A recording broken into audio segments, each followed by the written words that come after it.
Expensive, very expensive. Clunky as well, like the thing's huge. I don't know if you guys have seen it, but you got these bags and then this huge pump thing. Like, what is going on, guys? Welcome to another video. Today we're doing a tier list of recovery methods for cycling. So we've got 11 different popular recovery modalities. I'm going to go through and rank them in a tier list. So the ranking system I'm using, if you don't get the context for any of these, go back and watch some of my older videos. The shit tier at the bottom, we've got Heed by Hammer Nutrition.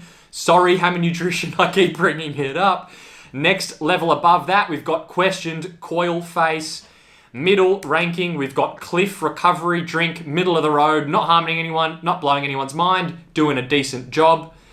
Second from the top, we've got Chris Miller mid-ride with a ginger beer full sugar, absolutely loving life. And then top of the tier, God tier, we've got Tom Bonin with a keg of beer. Doesn't get any better than that. That's our ranking system. First one here, let's start with compression socks. So compression garments, socks, full leggings, up to you what you use. Cheap, really, really portable and easy to use. Probably doesn't move the needle that much for recovery, but I've found, if I've gone for a really long, hard ride, I do find compression socks can help keep off that swelling that can sometimes happen in the lower leg. So good on tour, good on training camps. I'll put this in the, we'll put it in the cliff ranking, middle of the road. All right, next one, let's go with stretching. Where does stretching fit in? Is this gonna improve or speed up recovery? Probably not. Could make you feel better if you find there's a certain muscle that's getting tight. Stretching could sort of help that and release that. But stretching also can do a little bit of muscle damage. So if you find you're reliant on stretching for recovery, can actually, especially if you're doing it directly before exercise, can decrease performance. So in terms of recovery though, is stretching helping you out much? Probably not.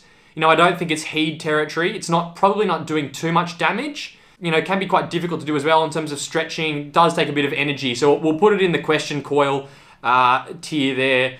Next one, let's go with recovery guns, massage guns. Is that helping? I got one of these. I haven't bought any good ones. I got a real shit one off eBay. It was like 45 bucks.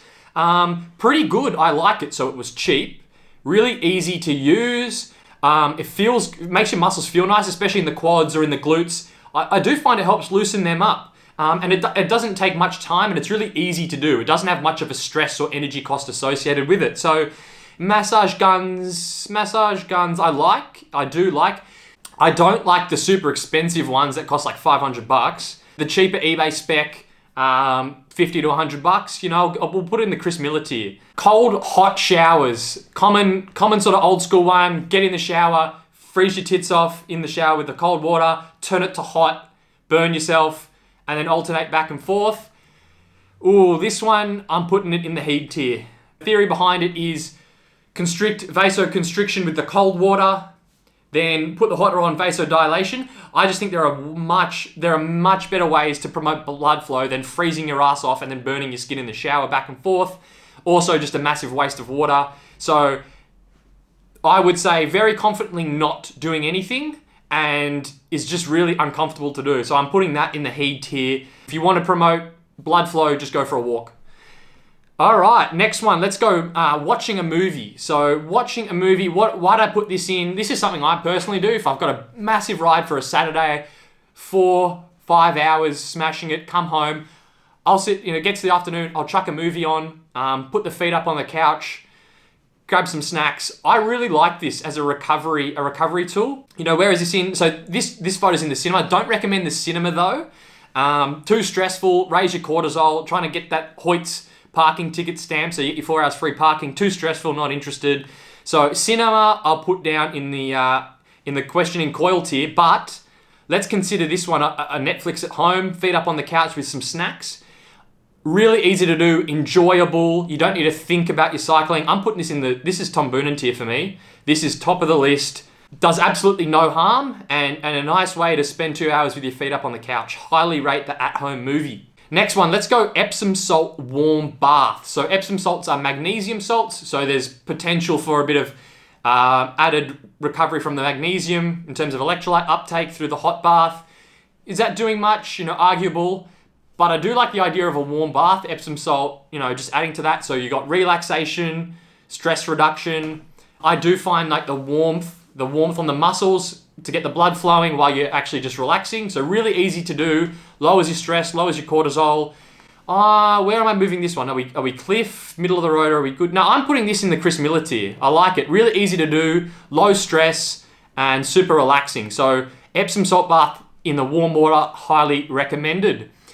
Sticking with the bath theme, let's go ice bath. So here we got filling your bathtub or like a garbage bin full of ice like the rugby players do and jumping in there for 10 minutes. Where have we got this?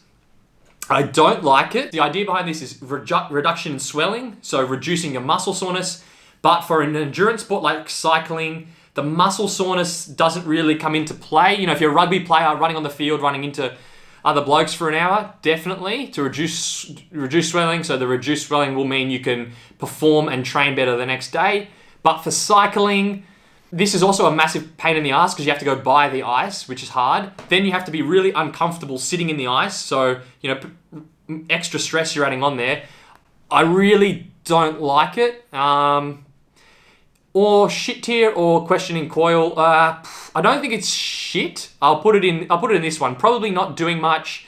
Bit of a pain.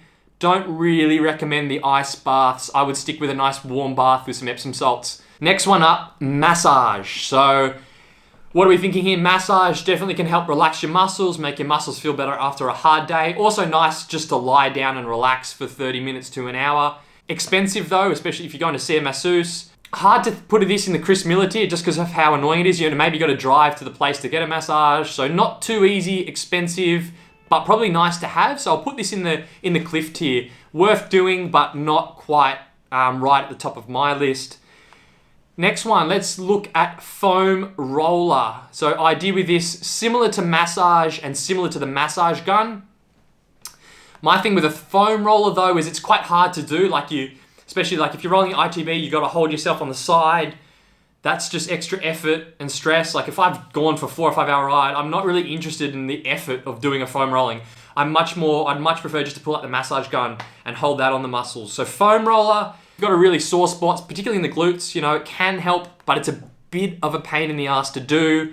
So, it's not questioning coil, like it's good, I rate it, but not quite Chris Miller tier. So I'll put it middle of the rung. Probably worth doing sometimes, but not my go-to for recovery.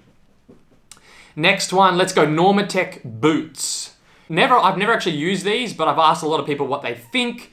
So the idea here is, what's it called? Graduated compression or something where the air blows in. And it's basically just promoting blood flow to your legs.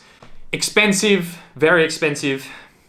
Clunky as well. Like the thing's huge. I don't know if you guys have seen people, you got these bags and then this huge pump thing, like pretty hard to do. Not particularly mobile as well. I mean, hard to set up if you're on the move.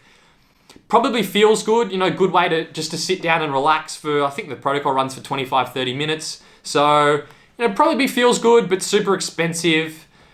I won't put it in the questioning tier. I think it probably is pretty good, but it's not, just because of how inconvenient and expensive it is, it's not quite in the Chris Miller ginger beer tier. We'll put it middle of the rung. Worth doing if you've got the money and the time, but not quite amazing. So final one, having a nap. I think I'm going to put this one. Having a nap is the god tier. Tom Bonan up there with watching a Netflix movie. These two can come hand in hand. How about you start with Netflix, end with a nap? I like that combo. Probably the number one best thing you can do for recovery. It's free, super relaxing, and it's far better than this. Like in terms of the actual moving the needle for recovery, it is way above any of these sort of active recovery things. It is really the absolute game changer here in terms of recovery. Bit of a pain though, you have to have the time to have a nap, so not too easy. Some people also find it hard to switch off. I know me personally, to me to actually get to the stage where I need to have a nap can be quite hard to switch off. But that's god tier for me, right up there with Tom Boonen. So let me know what you guys think below. What changes would you make to this tier list? Let me know down in the comments below. Hope you enjoyed this video, and I'll catch you in the next one.